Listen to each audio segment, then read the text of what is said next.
Muita sonsice, fica até difícil aqui para a gente refutar cada declaração e apontar aquelas omissões, porque são muitas, mas eu vou tentar aqui agilizar a análise. É um teatro assim de um nível próprio de Fábio Weingarten, como ele sempre fez quando administrava ali as contas da Secretaria de Comunicação, e ele agiu na Comissão Parlamentar de Inquérito como se estivesse fazendo postagens no Twitter da SECOM. Muito bem, começo pela notícia mais quente, porque a revista acabou de divulgar esse áudio que confronta, para dizer o mínimo, a declaração que ele deu na CPI. Ele, daquele jeito ensaboado, disse que não havia chamado o Pazuello de incompetente e que a palavra incompetência havia sido usada na manchete, estampada na capa da revista apenas como chamariz para a reportagem. Quer dizer, não é isso. Ele usou a palavra incompetência ao responder a uma pergunta sobre a gestão do Pazuello no Ministério da Saúde. Então ele fica ali fazendo jogos de palavras, cheio de ambiguidade, para não dizer aquilo que de fato aconteceu. E aí vai a revista, divulga, e ele se sai com uma alegação ainda mais obscura. Não, veja bem, é a burocracia estatal que dificulta o trâmite. Não era especificamente sobre a gestão do Pazuello no Ministério da Saúde. Ele viu que pegou mal para ele. Nos últimos dias, eu citei aqui nesse programa, ele não estava sendo atendido pelas pessoas do governo nas vésperas do depoimento dele na CPI.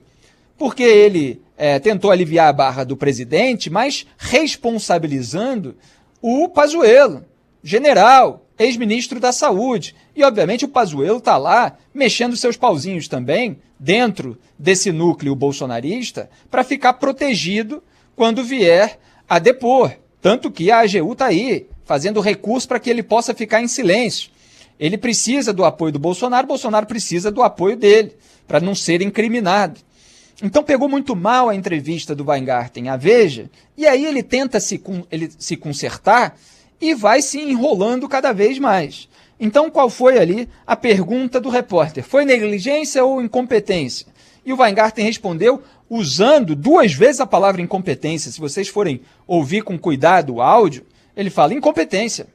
Incompetência. Quando você tem um laboratório americano com 5 escritórios de advocacia apoiando a negociação e tem do outro lado um time pequeno, tímido, sem experiência, é 7-1.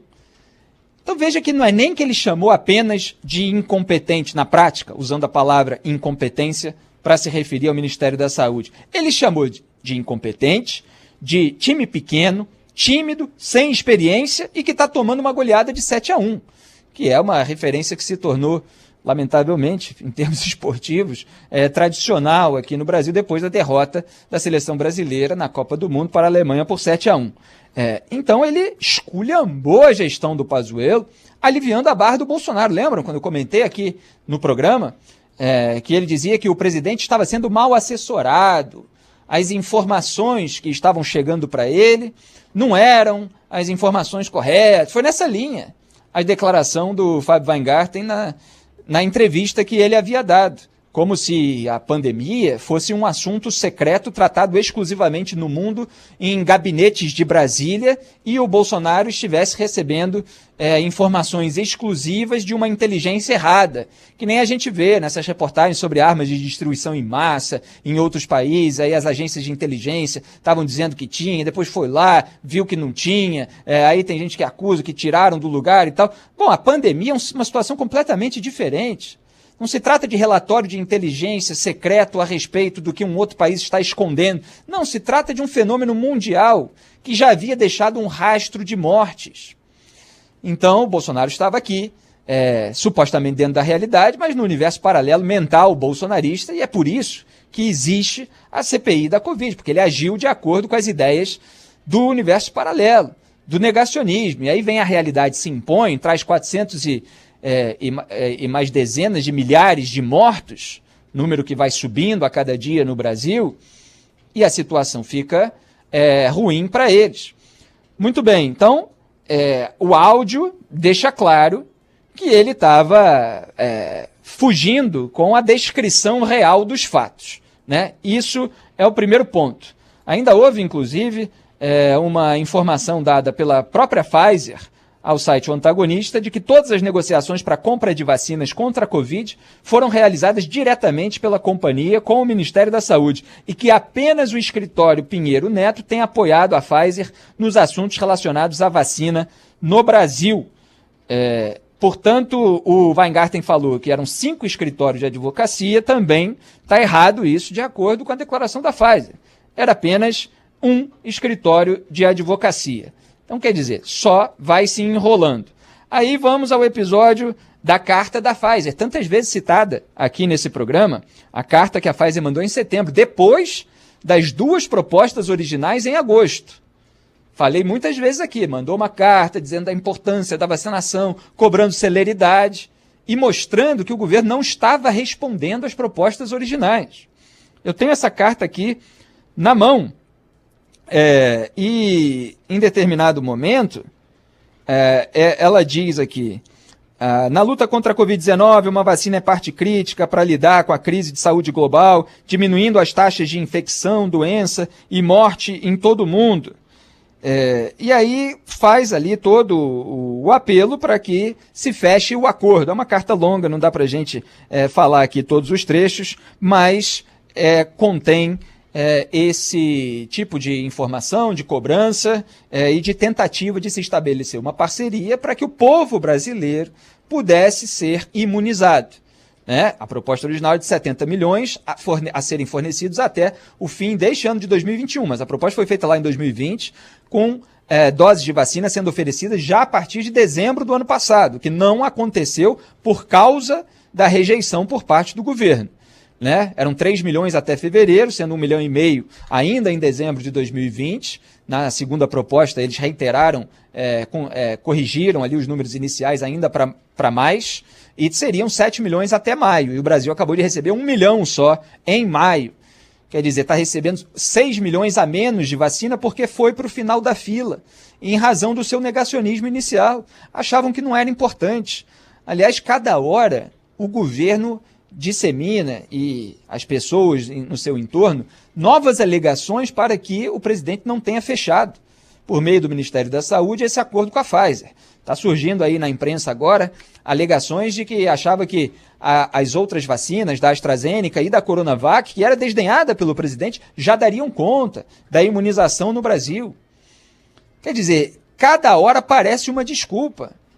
Tanto que eles tinham falado que a Pfizer não era pouca coisa, não dá para aceitar pouca coisa, são 200 milhões de brasileiros, como se, obviamente, você não precisasse formar uma frente ampla de vacinação, com várias possibilidades de vacina. Veja o que aconteceu agora com a AstraZeneca, por exemplo. Ela foi suspensa em relação às gestantes, porque houve um caso de uma mulher que morreu. Então está em apuração. Não quer dizer que a morte está relacionada à vacina.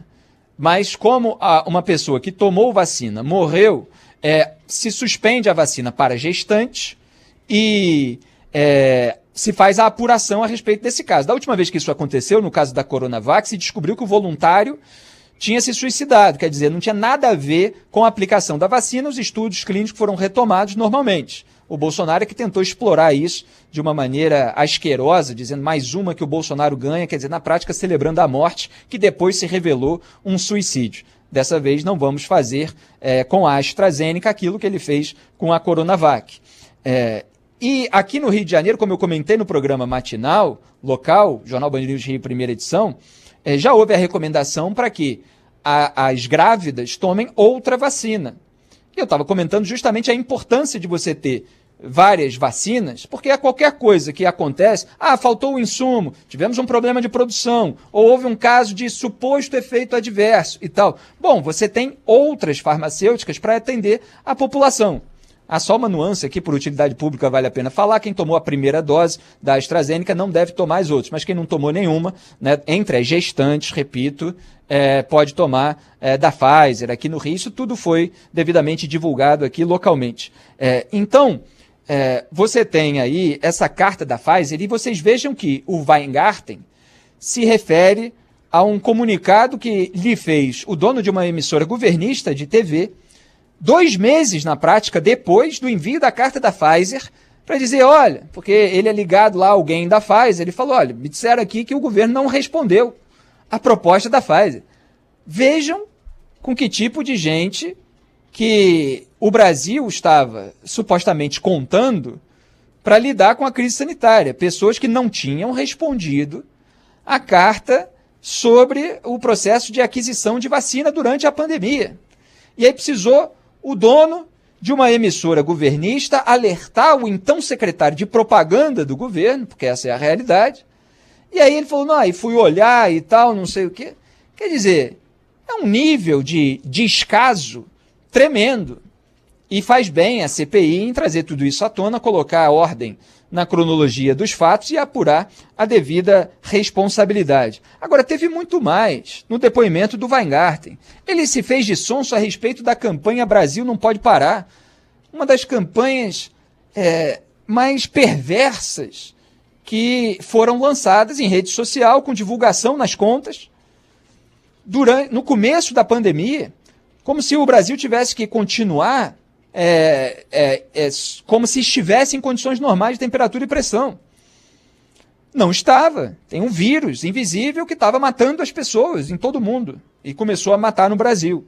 Então, diversos cuidados precisavam ser tomados, mas o Bolsonaro estava com aquilo na cabeça, querendo aumentar os indicadores econômicos para ser reeleito em 2022, achava que era tudo uma conspiração contra ele, muito mais fantasia, a questão do coronavírus, atacava a imprensa por fazer alarmismo, histeria, etc. E aí eles lançaram uma campanha, um vídeo lá todo bonitão para mostrar os trabalhadores, não sei o quê, tinha que tudo continuar normal.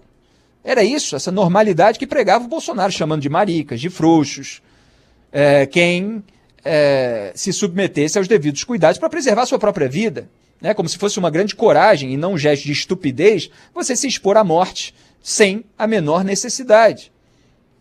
Porque dá para tomar os devidos cuidados e fazer o que se deve fazer enquanto as condições não são normais, com todas as dificuldades, com todos os sacrifícios temporários que o mundo inteiro está passando para se alcançar a liberdade plena, a paz e a prosperidade. Porque senão, se você não faz uma coisa nem outra, você prolonga o período de pandemia, que é exatamente isso que o governo brasileiro, lamentavelmente, acabou fazendo.